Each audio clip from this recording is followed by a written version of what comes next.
నమస్కారం దూరదర్శన్ వార్తలకు స్వాగతం. నేను సందీప్. ముందుగా వార్తల్లోని ప్రధానాంశాలు.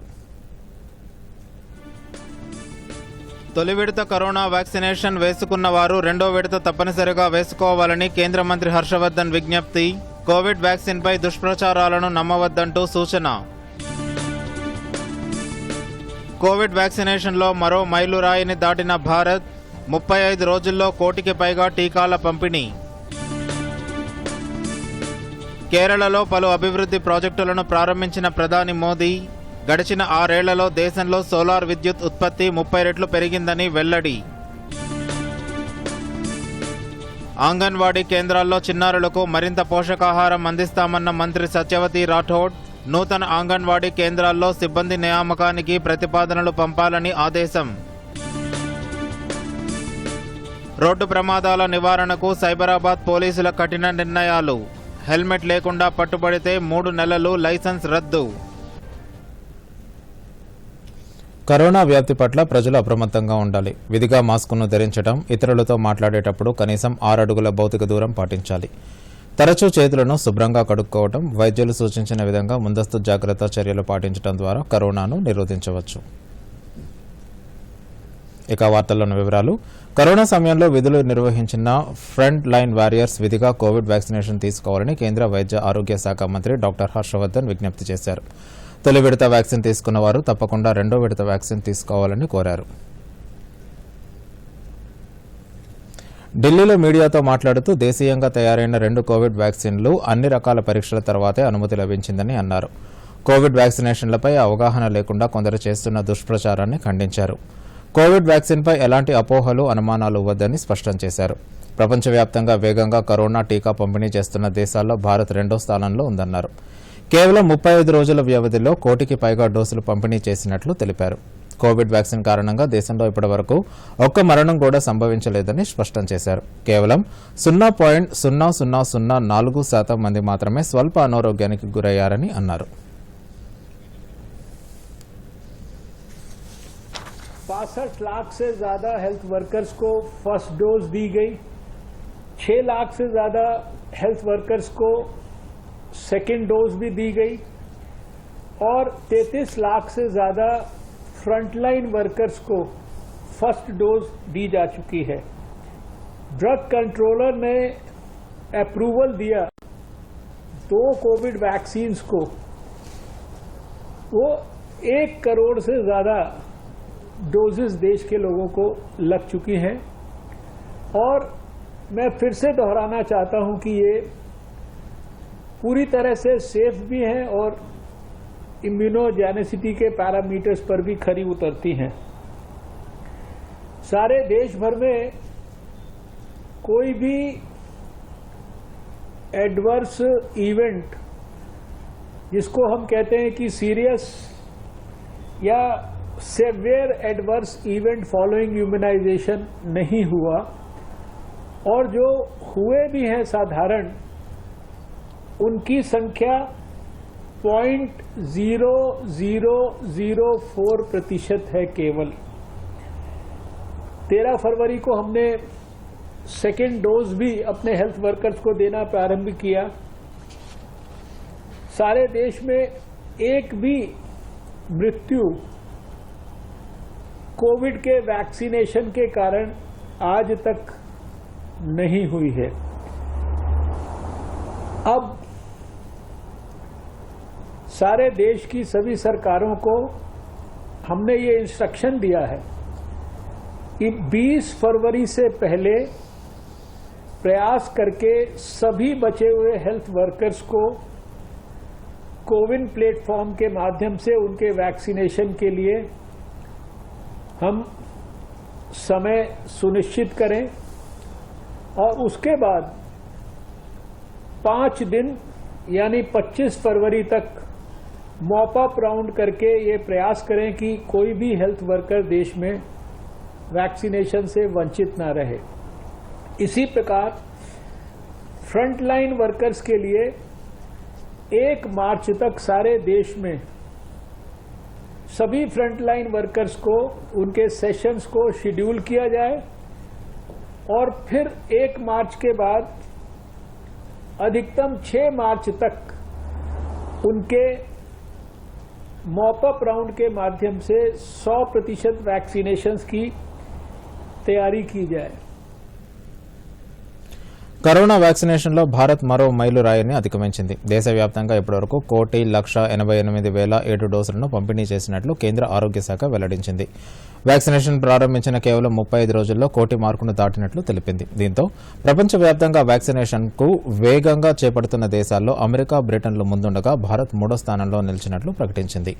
గత నెల 16న ప్రధానమంత్రి నరేంద్ర మోదీ చేతుల మీదుగా కరోనా వ్యాక్సినేషన్ ప్రారంభమైంది. ఇప్పటి వరకు దాదాపు 65 లక్షల మంది వైద్య ఆరోగ్య సిబ్బంది తొలి డోసును తీసుకోగా వీరిలో 4 లక్షల మందికి రెండో డోసు అందించారు. వీరితో పాటు మరో 30 లక్షల మంది ఫ్రంట్ లైన్ వర్కర్లకు కూడా టీకా ఇచ్చినట్లు కేంద్ర ప్రభుత్వం వెల్లడించింది. కాగా తొలి డోసు తీసుకున్న వారికి 28 రోజుల వ్యవధి అనంతరం ఈ నెల 13 నుంచి రెండో డోసు అందిస్తున్నారు. ఇదే సమయంలో కరోనా బారిన పడి దేశవ్యాప్తంగా ఇప్పటివరకు 1,06,67,000 మంది కోలుకున్నట్లు తెలిపింది. మరోవైపు భారత్ ఇప్పటికే 25 దేశాలకు వ్యాక్సిన్లను సరఫరా చేయగా 49 కన్సైన్మెంట్లను పూర్తి చేసిందని విదేశాంగ మంత్రి ఎస్ జయశంకర్ తెలిపారు. ఐక్యరాజ్యసమితి శాంతి పరిరక్షక దళాల కోసం 2 లక్షల డోసులను పంపుతామని భారత్ ఇప్పటికే ప్రకటించింది. కాగా భారత్ బయోటెక్ అభివృద్ది చేసిన కోవాక్సిన్తో పాటు ఆక్స్ఫర్డ్ ఆస్ట్రాజెనెకా భాగస్వామ్యంతో సీరం ఇన్స్టిట్యూట్ ఆఫ్ ఇండియా అభివృద్ది చేసిన కోవిషీల్డ్ వ్యాక్సిన్లకు ఈ ఏడాది జనవరిలో ప్రభుత్వం అనుమతించింది. దేశవ్యాప్తంగా గడిచిన 6 ఏళ్లలో సౌర విద్యుత్ ఉత్పత్తి 30 రెట్లకు పైగా పెరిగిందని ప్రధానమంత్రి నరేంద్ర మోదీ అన్నారు. కేరళలో మౌలిక విద్యుత్, తాగునీటి రంగాల్లో నిర్మించిన వివిధ ప్రాజెక్టులను వర్చువల్గా ప్రారంభించి జాతికి అంకితం చేశారు. దీంతో పాటు మౌలిక రంగాల్లో నూతనంగా నిర్మించబోయే ప్రాజెక్టుల శిలాఫలకాలను ఆవిష్కరించారు. సౌర విద్యుత్ వల్ల పర్యావరణానికి ఎంతో ప్రయోజనం కలుగుతుందన్నారు. దేశీయ వ్యాపార, పారిశ్రామికవేత్తలకు ఇదో పెద్ద ప్రయోజనంగా నిలుస్తుందన్నారు. అన్నదాతలకు సైతం సౌర విద్యుత్ అందించి ప్రయోజనాలు అందిస్తున్నామన్నారు. ఈ ప్రాజెక్టులు కేరళ అభివృద్దిలో కీలక పాత్ర పోషిస్తాయని ప్రధాని ఆశాభావం వ్యక్తం చేశారు. నూతన విద్యుత్ ప్రాజెక్టులతో కేరళ విద్యుత్ ఉత్పత్తిలో స్వయం సమృద్ది సాధిస్తుందని అన్నారు. సబ్కా సాథ్, సబ్కా వికాస్, సబ్కా విశ్వాస్ నినాదంతో తమ ప్రభుత్వం ముందుకు సాగుతుందని ప్రధాని వివరించారు. Pugalur Thrissur high voltage direct current system is being inaugurated today. This is the first HVDC interconnection of Kerala with national grid. Thrissur is an important cultural center of Kerala. Now it will also be the power center for Kerala. This system will facilitate transfer of large quantum of power to meet the growing power demand of the state. India is devoting great importance to solar energy.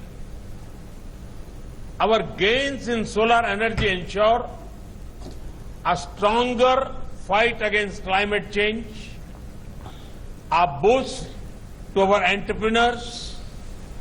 Work is also underway to connect our hard-working farmers with the solar sector, make our Annadata also Urjadata. Under PM Kusum Yojana, over 20 lakh solar power pumps are being given to farmers. In the last 6 years, India's solar energy capacity is up 13 times. India has also brought the world together to the International Solar Alliance. Our nation has begun a big moment towards excellent coastal infrastructure. India is investing in our blue economy. We value the efforts of our fishermen. Our efforts for fishermen community are based on more credit, increased technology, top quality infrastructure, supportive government policies. Fishermen now have access to Kisan credit cards. We are encouraging the use of latest technology that will help them navigate the waters. Work is underway to modernize boats they use. Government policies will ensure India becomes a hub for seafood exports. In this budget itself, a fishing harbour has been announced for Kochi.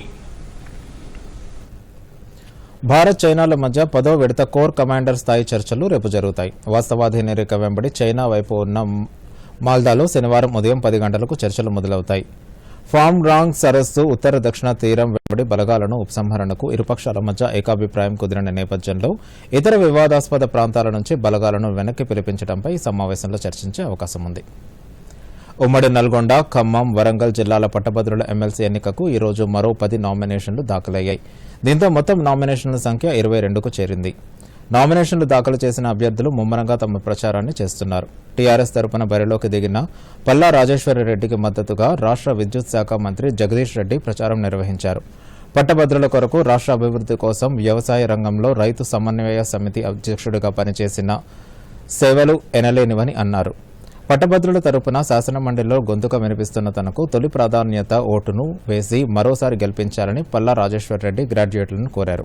మరోవైపు PCC అధ్యక్షుడు Uttam Kumar Reddy MLC ఎన్నికల్లో party ప్రచారంపై Zoom app ద్వారా సమీక్ష నిర్వహించారు. 2 MLC స్థానాలను గెలుచుకునేందుకు కృషి చేయాలని party నేతలకు సూచించారు. ప్రభుత్వ వైఫల్యాలను ప్రజల్లోకి తీసుకెళ్లాలని ఆయన కోరారు.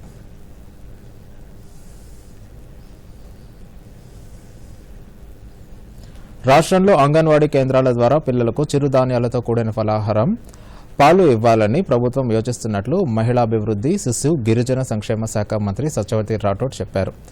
మంచిర్యాల జిల్లా కేంద్రంలో తమ శాఖ అధికారులతో మంత్రి సమీక్షా సమావేశం నిర్వహించారు. ఈ సందర్భంగా మాట్లాడుతూ పిల్లల్లో పోషకాహార లోపం నివారించేందుకు బలవర్ధకమైన ఆహారం ఇచ్చేందుకు అన్ని చర్యలు తీసుకుంటున్నామని చెప్పారు.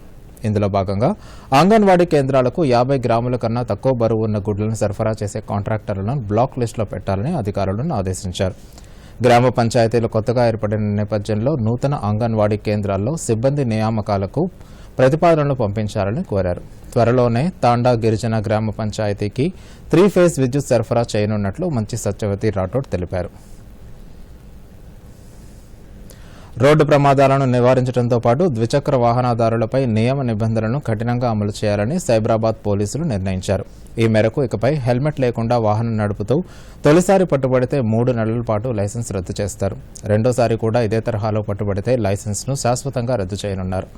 మోటారు వాహనాల సవరణ చట్టం 2019 సెక్షన్ 206(4) ప్రకారం హెల్మెట్ లేకుండా బండి నడిపితే డ్రైవింగ్ లైసెన్స్ రద్దవుతుందని ట్రాఫిక్ పోలీసుల విభాగం స్పష్టం చేసింది. బైక్ నడుపుతున్న వ్యక్తితో పాటు వెనక కూర్చున్న వ్యక్తి సైతం హెల్మెట్ ధరించాలని సైబరాబాద్ ట్రాఫిక్ పోలీసులు సూచించారు. ప్రయాణానికి భరోసా కల్పించుకోవాలని, అలాగే రోడ్డు భద్రతలో తమతో సహకరించాలని కోరుతూ సైబరాబాద్ పోలీసులు లఘు చిత్రాన్ని ట్వీట్ చేశారు. సార్ లైసెన్స్ ఉంది సార్, చాలానే ఇవ్వండి సార్, చాలానే ఇవ్వండి కాదండి, మీరు లైసెన్స్ ఇవ్వండి, చాలానే ఇవ్వండి సార్, కట్టేస్తాం సార్, లైసెన్స్ ఇవ్వండి సార్, ఉంది సార్, చాలానే ఇవ్వండి సార్, కట్టేస్తాం సార్, మేము చాలానే ఇవ్వండి సార్, మాకు ఆఫీస్కి లేట్ అవుతుంది సార్, సార్ లైసెన్స్ ఉంది సార్, జేబులో పెట్టుకో, క్యాష్లెస్ ట్రాన్సాక్షన్ మీ లైసెన్స్ రద్దు చేయడానికి ఆర్టీఓ ఆఫీషియల్స్ కి పంపిస్తాం. హెల్మెట్ పెట్టుకోండి సార్. అదేం సార్, ఇది ఎక్కడ రూల్ సార్, లైసెన్స్ ఎందుకు రద్దు చేస్తారు సార్ హెల్మెట్ లేకపోతే? హెల్మెట్ లేకుండా ప్రయాణిస్తూ పట్టుబడినప్పుడు చాలానే కదా కట్టి వెళ్ళిపోతే సరిపోతుందని అనుకుంటే పొరబడినట్లే. మోటారు వాహనాల సవరణ చట్టం 2019 సెక్షన్ 206 క్లాస్ 4 ప్రకారం మొదటిసారి హెల్మెట్ ధరించకుండా ప్రయాణిస్తే 3 నెలలు, అదే రెండవ రద్దు చేయడానికి సంబంధిత ఆర్టీఓ అధికారులకు పంపించడం జరుగుతుంది. కావున నాణ్యమైన హెల్మెట్లు ధరించడం మీ ప్రయాణానికి భరోసాయే కాదు, మీ డ్రైవింగ్ లైసెన్స్ను రద్దు చేయకుండా కాపాడడానికి కూడా ఉపయోగపడుతుంది. మీ ప్రయాణంలో పిలియన్ రెడ్డికి కూడా హెల్మెట్ ధరింపజేసి సురక్షిత ప్రయాణాలకు రోడ్డు భద్రతలో మాతో సహకరించండి. పుదుచ్చేరి లెఫ్టినెంట్ గవర్నర్గా అదనపు బాధ్యతలు స్వీకరించిన రాష్ట్ర గవర్నర్ డాక్టర్ తమిళిసై సౌందరరాజన్ ఈరోజు పుదుచ్చేరి నుంచి తెలంగాణ రాష్ట్ర అంశాలపై సమీక్ష నిర్వహించారు. పుదుచ్చేరి రాజనివాసం నుంచి గవర్నర్ వీడియో కాన్ఫరెన్స్ ద్వారా హైదరాబాద్ రాజ్భవన్ అధికారులతో సమీక్ష నిర్వహించారు. తెలంగాణ ప్రజల బాగోగులే తన ప్రాధాన్యత అని గవర్నర్ తమిళిసై ఈ సందర్భంగా స్పష్టం చేశారు. ముఖ్యమైన విషయాలను తన దృష్టికి తీసుకురావాలని అధికారులను ఆదేశించారు.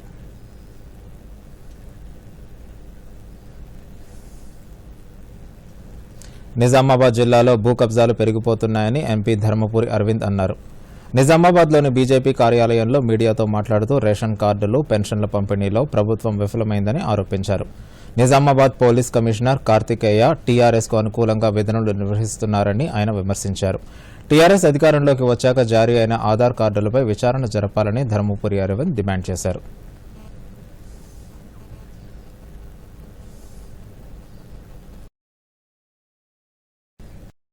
Central investigation agency something like NIA ద్వారా ఇవాళ వచ్చిన ఈ రిపోర్ట్ మీద డీటెయిల్డ్ దర్యాప్తు జరగాల. ఇందులో ఐపీఎస్ ఆఫీసర్లు ఇన్వాల్వ్ అయి ఉన్నారు, ఇలా రాష్ట్ర ప్రభుత్వం ఇన్వాల్వ్ అయి ఉన్నది, ఎమ్మెల్యేలు ఇన్వాల్వ్ అయి ఉన్నారు.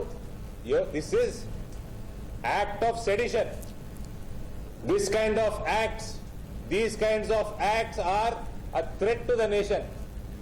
This police commissioner nothing wrong if is booked under sedition. అక్కడ రోహింగ్యా వచ్చేటప్పుడు భారతదేశంలో ఎక్కడికైనా పోయి ఇక్కడ బోధనకు వచ్చే దారిలో హిందూ టెంపుల్లని, హిందువులని చంపుకుంటా వీళ్ళకి మన ముఖ్యమంత్రి నా ఎడమకాలు చెప్పు, వీళ్ళకి పాస్పోర్ట్లు ఇస్తాను అనుకున్నా. ఆడు ముఖ్యమంత్రినా ఈయనకి సోయి ఉన్నదా? ఒక రేషన్ కార్డు ఇచ్చుడు చేత కాదు, ఒక కొత్త పెన్షన్ ఇచ్చుడు చేత కాదు, పోలీసు వాళ్ళని పెట్టి పాస్పోర్ట్లు ఇప్పిస్తున్నాం ఆ రోహింగ్యాలకి.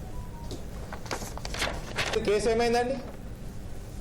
ఒక మహిళని మిట్ట మధ్యాహ్నం 12 గంటలకు చంపేస్తే ఎవరినో ఒప్పుకోమని ఎందుకు ఒప్పుకుంటాడండి? మర్డర్ చేస్తామని ఒప్పుకుంటాడు ఆ చేయనోడు.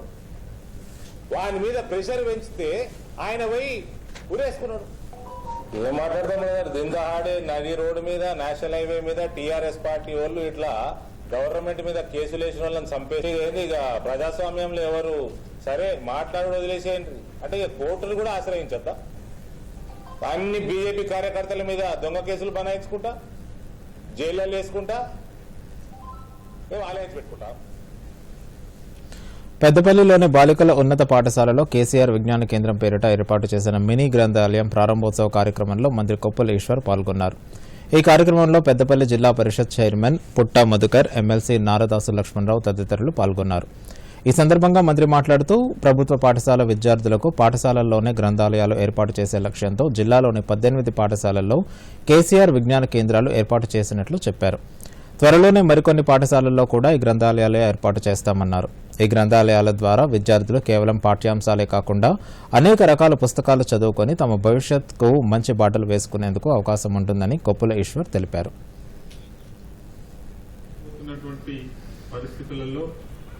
ప్రపంచ విజ్ఞానానికి సంబంధించి కానీ, మనుషుల యొక్క మానసిక వికాసానికి సంబంధించి కానీ, విలువలకు సంబంధించినటువంటి విషయాలు తెలుసుకోవడంలో కానీ, చరిత్రకు సంబంధించినటువంటి విషయాలు తెలుసుకోవడంలో కానీ, ప్రపంచ ఉద్యమాల చరిత్రను తెలుసుకోవడం విషయంలో కానీ నిజంగా జరగాల్సినంత ప్రయత్నం కానీ, కృషి కానీ జరగట్లేదు అనడంలో ఎటువంటి సందేహం లేదు.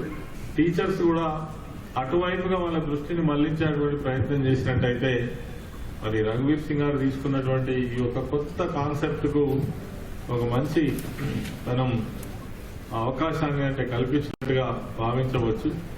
అటువంటి ప్రయత్నం జరగాలని మరి ఉన్నత పాఠశాలలో పనిచేస్తున్నటువంటి టీచర్స్ అందరికీ, తర్వాత హెడ్ మాస్టర్ గారికి ఈరోజు వారు మొదటి విడతగా చాలా స్కూల్స్, చాలా హై స్కూల్స్ కు ఈ సౌకర్యాన్ని కల్పించడం జరుగుతూ ఉంది. ఇది ఒక మంచి అవకాశంగా నేను భావించి మహిళా సంఘాల ఆర్థికాభివృద్ధికి అవగాహన, శిక్షణ కార్యక్రమాలు ఎంతో దోహదపడతాయని రాష్ట్ర వైద్య ఆరోగ్య కుటుంబ సంక్షేమ శాఖ మంత్రి ఈటెల రాజేందర్ అన్నారు. కరీంనగర్ జిల్లా హుజూరాబాద్లోని తన క్యాంపు కార్యాలయంలో వ్యవసాయ అనుబంధ, వ్యవసాయేతర ఉత్పత్తులపై మహిళా సంఘాల అవగాహన శిక్షణ కార్యక్రమం నిర్వహించారు. ఈ సందర్భంగా ఆయన మాట్లాడుతూ స్వశక్తి మహిళా సంఘాల ఆర్థిక సాధికారతతోనే అభివృద్ధి సాధ్యమని, అందుకు ఈ అవగాహన శిక్షణ కార్యక్రమాలు ఎంతో దోహదపడతాయని అన్నారు. మహిళా సంఘాలకు స్వయం ఉపాధి అవకాశాల యూనిట్ల స్థాపనకు అవసరమైన బ్యాంకు రుణాలను ఇప్పిస్తామని హామీ ఇచ్చారు.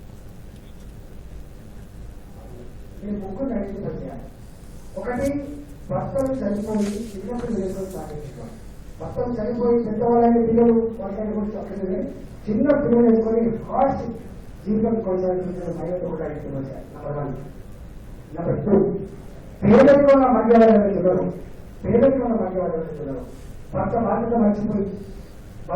మర్చిపోయి లేదా వాళ్ళకు కుట్టిన భూమి లేక, ఉపాధి లేక ఇబ్బంది పడే వల్ల నెంబర్ 3, మీ దగ్గర ఏ మహిళ అయితే చదువుకున్న వాళ్ళు ఉన్నారు వాళ్ళని ఐడెంటిఫై చేయండి. నెంబర్ 3. నెంబర్ 4, మీ పిల్లలు మీ వాడకం పిల్లలు ఎవరైతే చదువుకున్న వాళ్ళు వాళ్ళు ఇద్దరే బాగా పరకాల, వాళ్ళు ఇద్దరే చావాల కాడ, వాళ్ళు ఇద్దరే సైతం వాళ్ళు ఇబ్బంది పడుతుందో అలాంటి వాళ్ళు మీరు చూసి అలా ఏ కుటుంబంలో చల్లగా లేదు, ఏ కుటుంబంలో ప్రశాంతంగా లేదు, ఏ కుటుంబంలో పిల్లలున్నప్పటికీ కూడా మనం ఇప్పుడు నిర్మిస్తున్న ఈ సమస్యలు మీరు ఏం చేస్తున్నాం అందరి గురించి అర్థించుకోవాలి. ప్రమాణ చదువుకున్న సెకండ్ వాళ్ళ గురించి మనకు తెలిసింది. ఎవరైతే చదువుకోవాలి కూడా ఏ ఉపాధి లేక గ్రామాల్లో నివసిస్తున్నారు, తల్లికి కంటు మీద కొడుకు కూడా చేస్తున్నారు, తల్లికి అవమానంగా ఉండిపోయే పరిస్థితుల్లో పార్లమెంట్, రాష్ట్రపతి భవన్ నిర్మాణాలకు వినియోగించిన రాళ్లను, నిర్మాణ డిజైన్లను శాసనసభ వ్యవహారాలు, రోడ్లు, భవనాల శాఖ మంత్రి వేముల ప్రశాంత్ రెడ్డి పరిశీలించారు. రాష్ట్ర ప్రభుత్వం నూతనంగా నిర్మిస్తున్న అసెంబ్లీ భవనానికి నగిశీలు దిద్దటంలో భాగంగా ఇక్కడి డిజైన్లను అధికారులతో కలిసి పరిశీలించారు.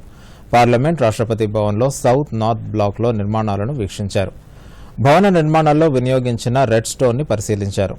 పార్లమెంట్ ఎదుట ఫౌంటైన్లను, రాష్ట్రపతి భవన్లో ఉన్న వివిధ రకాల రాతి నిర్మాణాలు, ఉపయోగించిన రాతి రకాలు, ఫౌంటైన్లు, అశోక హాల్ను తిలకించారు. మంత్రి వెంట R&B, ENC Ganapathireddy, EE Shashidhar, architect Oscar, Shapoorji సంస్థ ప్రతినిధులు పాల్గొన్నారు. కేంద్ర ప్రభుత్వం అమలు చేస్తున్న పథకాలను ప్రజల్లోకి తీసుకువెళ్లాల్సిన బాధ్యత ప్రతి ఒక్కరిపై ఉందని నిజామాబాద్ ఎంపీ ధర్మపురి అరవింద్ అన్నారు. జగిత్యాల జిల్లా కోరుట్ల నియోజకవర్గంలో పర్యటించిన ఎంపీ ధర్మపురి అరవింద్ నియోజకవర్గంలో పలు అభివృద్ది కార్యక్రమాలు ప్రారంభించారు. అనంతరం పార్టీ కార్యకర్తలతో సమావేశమయ్యారు. రానున్న కాలంలో బీజేపీ మరింత పటిష్టమవుతుందని అన్నారు. ఒకటే మండలంలో ప్రోగ్రాం పెట్టారు. నెలకు ఒకసారి ఎట్లా ఇస్తా, కనీసం ఒకసారి ఇస్తా, నెలకు ఒకసారి మండలి పెట్టాడు. మీకు 6-7 నెలల్లో మొత్తం అన్ని మండలు కవర్ అయింది. పర్సనల్ అజెండాలో ఎవరైనా ఉంటే వాళ్ళు చెప్తా ఉన్న వాళ్ళు మటుమాయం కూడా అయిపోతారు.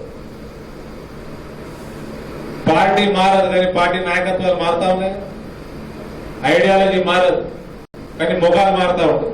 100% తెలంగాణ రాష్ట్రంలో భారతీయ జనతా పార్టీ సర్కారు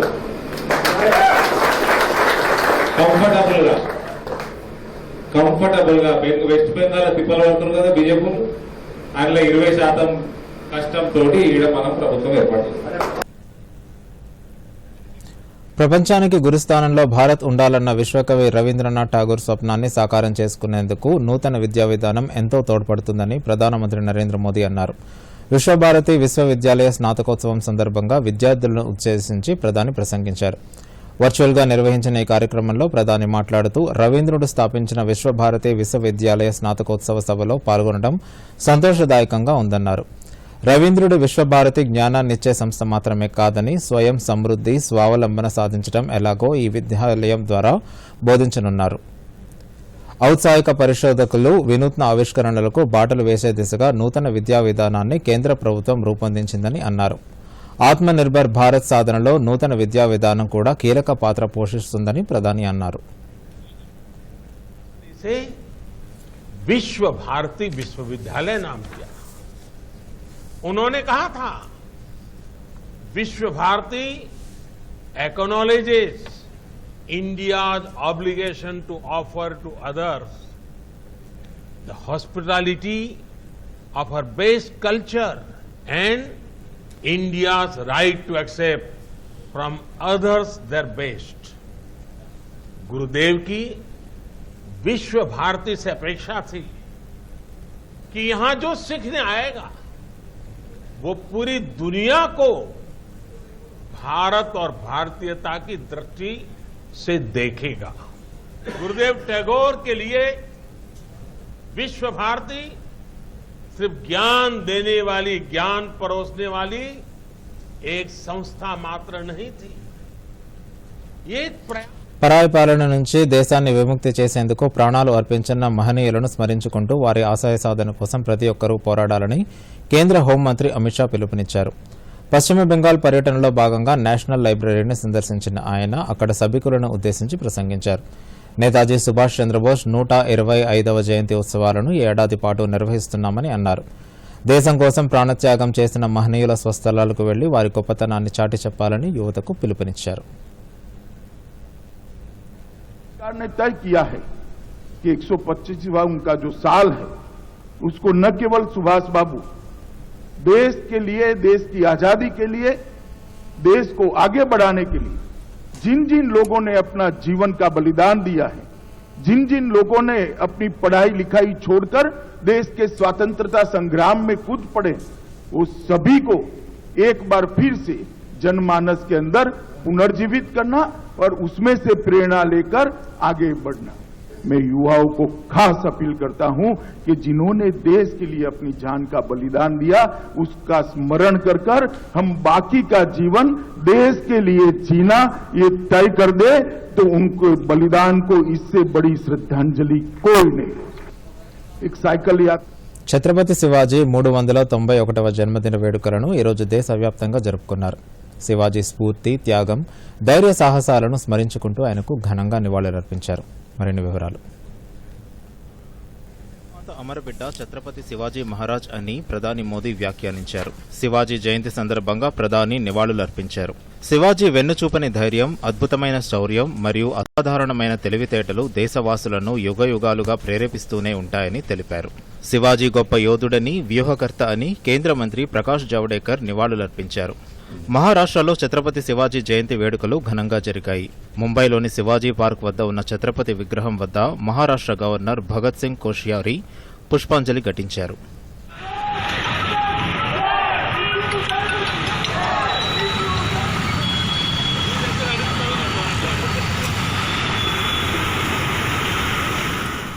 రాష్ట్రంలో కూడా పలుచోట్ల శివాజీకి ఘనంగా నివాళులర్పించారు. హైదరాబాద్లో పలుచోట్ల శివాజీ విగ్రహాలకు పూలమాలలు వేసి మంత్రి తలసాని శ్రీనివాస్ యాదవ్ నివాళులర్పించారు.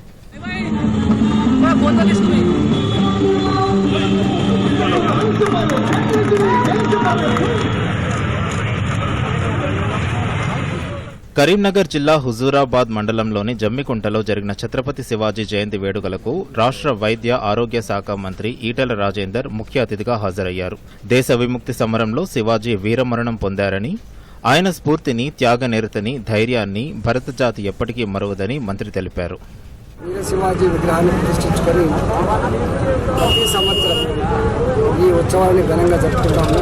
ఆనాడు భారతమాత విముక్తి కోసం వీరోచితమైన పోరాటం చేసి వీరమరణం పొందిన మహనీయుడు శివాజీ గారు. శివాజీ గారి స్ఫూర్తి, శివాజీ గారి ధైర్యం, శివాజీ గారి త్యాగం ఎన్నటికి కూడా భారత జాతి మరవదు. ఆదిలాబాద్ జిల్లా వ్యాప్తంగా ఘనంగా శివాజీ జయంతి నిర్వహించారు. జిల్లా కేంద్రంలోని శివాజీ చౌక్లో ఆయన విగ్రహానికి మాజీ మంత్రి, ఆదిలాబాద్ ఎమ్మెల్యే జోగు రామన్న పూలమాల వేసి నివాళులర్పించారు. శివాజీ ఆశయాల సాధన కోసం యువకులు కృషి చేయాలని పిలుపునిచ్చారు. శివాజీ తన సామ్రాజ్యంలో వివిధ మతాల వారికి తగిన ప్రాధాన్యం ఇచ్చారని జోగు రామన్న అన్నారు. ఛత్రపతి శివాజీ మహారాజ్ యొక్క చరిత్ర, వారి యొక్క పరిపాలన విధానం, పరిపాలన దక్షత యావత్తు భారతదేశంతో పాటు యావత్తు ప్రపంచానికి కూడా ఆదర్శంగా పరిపాలించినటువంటి నాయకుడు. సంక్షేమ కార్యక్రమాల్లో కూడా భారతదేశాన్నే ఆదర్శంగా చూపినటువంటి ఛత్రపతి శివాజీ మహారాజ్ గారు. ఈరోజు ఛత్రపతి మహారాజ్ యువత కూడా ఆయన ఆదర్శంగా స్ఫూర్తితో ముందుకెళ్తా ఉన్నారు. రంగారెడ్డి జిల్లాలో చౌదరీగూడెం వద్ద శివాజీ విగ్రహ ఆవిష్కరణ కార్యక్రమంలో బీజేపీ జాతీయ ఉపాధ్యక్షురాలు డీకే అరుణ పాల్గొన్నారు. Bureau report, Doordarshan news. రాష్ట్రంలో యాసంగి సాగు లక్ష్యం దాటింది. వ్యవసాయ శాఖ నివేదిక ప్రకారం ఇప్పటివరకు 63.13 లక్షల ఎకరాల్లో వివిధ పంటలు సాగయ్యాయి. ఈ యాసంగిలో ఉద్యానవన పంటలను మినహాయిస్తే మొత్తం 63 లక్షల ఎకరాల్లో పంటల సాగు చేయాలని ప్రభుత్వం లక్ష్యాన్ని నిర్దేశించుకుంది. గత యాసంగితో పోల్చితే 23.28 లక్షల ఎకరాల్లో అధికంగా పంటలు వేశారు. ఈ యాసంగిలో వరి నాట్లు రికార్డు స్థాయిలో వేసినట్లు వ్యవసాయ వర్గాలు వెల్లడించాయి. ప్రభుత్వం 50 లక్షల ఎకరాల్లో వరి నాట్లు వేయాలని ప్రణాళిక రూపొందించగా ఇప్పటికే 49.16 లక్షల ఎకరాల్లో పూర్తయ్యాయి. ఇతర పంటలు లక్ష్యానికి అటు ఇటుగా సాగయ్యాయి. యాసంగి సాగులో నిజామాబాద్, నల్గొండ జిల్లాలు అగ్రస్థానంలో నిలిచాయి. 4.77 లక్షల ఎకరాలతో నిజామాబాద్ తొలి స్థానంలో, 4.72 లక్షల ఎకరాలతో నల్గొండ రెండో స్థానంలో నిలిచాయి.